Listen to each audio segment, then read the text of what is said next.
family trusts and how they're going to work after the budget.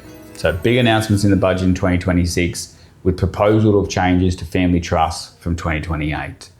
Importantly, this is general advice. Talk to a qualified accountant or financial advisor, but I do think there's going to be some big changes or proposed big changes. I think it's going to mean that anyone with a family trust really needs to reassess how and where it's working. One of the massive benefits of a family trust is that it could earn some income and you could share and distribute that out. And if you could find beneficiaries that were paying a low tax rate, you could share that out pretty efficiently.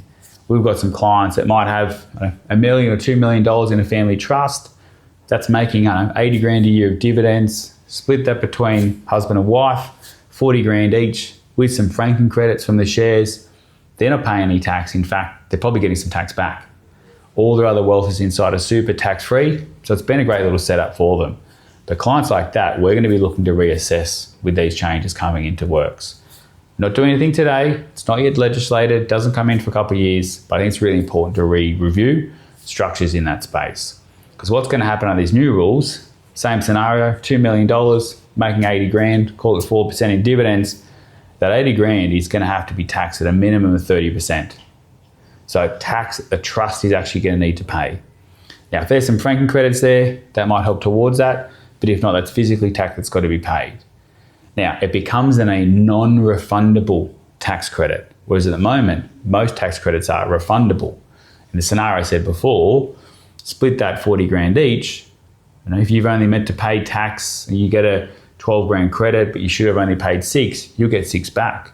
Under these new rules, you'll get your 12 grand credit, but if you're only meant to pay 6, you forfeit the other 6. It does not come back.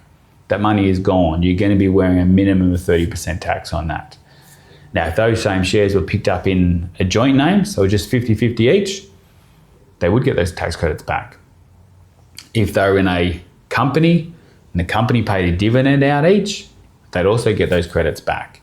So it may be that restructuring is the right way to go about it. It may be we cash it in and gift it to the kids. The clients that we work with are retirees and typically setting up the right way. There may be some other structures like investment bonds for estate planning we look to move some of this wealth into. So you get all food for thought. Family trusts aren't not ever going to be used again.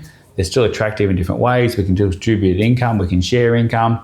If everyone's going to be at a 30% bracket or higher, there's probably potentially not much difference. But if in a situation where what the trust is earning is less, couple hundred grand still, which is substantial, but less, it may not be the best vehicle. Again, may not. Important to get your own advice in that space. What other vehicles or structures, as I just labelled, maybe it's joint, maybe it's a company, maybe it's an investment bond. There's a few different options out there. Super is typically still plan A, get as much money in super as possible because tax rates on there are going to be a lot less. But family trusts definitely need to review, work with a qualified accountant, have a chat with a financial advisor who does a lot of this stuff like Financial Edge Group does to at least reassess your situation. Same message, whether this is property, shares, cash, same message applies. And even if you're a business owner and you've got your shares in your company through a family trust or you're owning a business through a family trust, also definitely a reason to review this structure and perhaps consider what other options are out there.